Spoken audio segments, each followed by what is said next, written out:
You ask Tiger to calculate.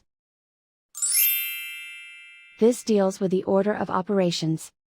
The final result is 9. Let's solve it step by step. Simplify exponents and square roots. 2 to the power of 2 equals 4. 2 to the power of 3 equals 8. Perform any multiplication or division, from left to right. 0.5 times 8 equals 4. 3 times 4 equals 12. 3 times 2 equals 6. Calculate any addition or subtraction, from left to right. 4 minus 12 equals negative 8. Negative 8 plus 6 equals negative 2. Negative 2 plus 11 equals 9. And so the final result is 9.